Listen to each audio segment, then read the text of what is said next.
দেশে 18 থেকে 30 বছর বয়সী তরুণরা তামাকের পিছনে কত টাকা ব্যয় করে তা শুনলে চোখ কপালে উঠে যাবে। এক গবেষণায় দেখা যায় শুধুমাত্র তরুণরাই বছরে 50,000 কোটি টাকা ব্যয় করে সিগারেটের পেছনে, যা দেশের বার্ষিক বাজেটের 7% বেশি। আর বাংলাদেশের ধূমপায়ীরা সিগারেট বিড়ির পেছনে বছরে খরচ করছেন 1,000 কোটি টাকারও বেশি, যা পুরোটাই অপচয়। এখন থেকে সিগারেটে টান দিলেই গুনতে হবে বাড়তি টাকা।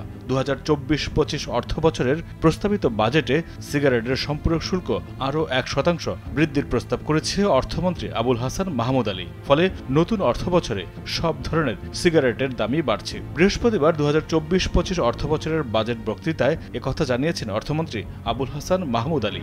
1 মিনিটে নগদ ইসলামিক অ্যাকাউন্ট খুলতে ডায়াল করুন *167#। অর্থমন্ত্রী তার বাজেট বক্তৃতায় বলেন, সিগারেট মানব স্বাস্থ্যের জন্য অত্যন্ত ক্ষতিকর একটি পণ্য। এ জাতীয় ক্ষতিকর পণ্যের ব্যবহার কমানো ও রাজস্ব আদায় বৃদ্ধির লক্ষ্যে আইনের দ্বিতীয় তফসিলে উল্লিখিত সম্পূরক শুল্কের হার 65% পরিবর্তে 66% নির্ধারণ করার প্রস্তাব করেন।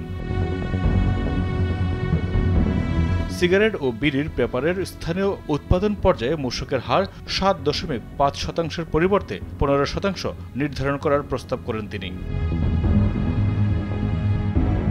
সুখী, সমৃদ্ধ, উন্নত ও স্মার্ট বাংলাদেশ বিনির্মাণে অঙ্গীকার প্রতিপাদ্যে নতুন বাজেটের আকার 7,97,000 কোটি টাকা। আগামী 30 জুন বাজেট পাশ হওয়ার কথা রয়েছে। এবারের বাজেটের আকার 7,97,000 কোটি টাকা। 2023-24 অর্থবছরের চেয়ে এবারের বাজেটের আকার বাড়ছে 4.6%। এটি দেশের 53তম আওয়ামী লীগের নেতৃত্বাধীন সরকারের 25তম ও অর্থমন্ত্রী আবুল হাসান মাহমুদ আলীর প্রথম বাজেট। বাজেটে জাতীয় রাজস্ব বোর্ডের লক্ষ্যমাত্রা ধরা হয়েছে 4,80,000 কোটি টাকা। বাজেট ঘাটতি 2,56,000 কোটি টাকা।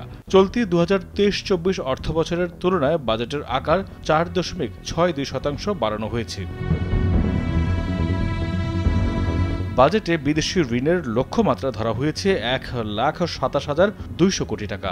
ব্যাংক থেকে ঋণের লক্ষ্যমাত্রা 1,37,500 কোটি টাকা। ঋণের সুদ পরিশোধের ব্যয় ধরা হয়েছে 1,13,500 কোটি টাকা। এছাড়া সঞ্চয়পত্র বিক্রির লক্ষ্যমাত্রা ধরা হয়েছে 15,400 কোটি টাকা। মাইদুর রহমান রুবেল, কালবেলা।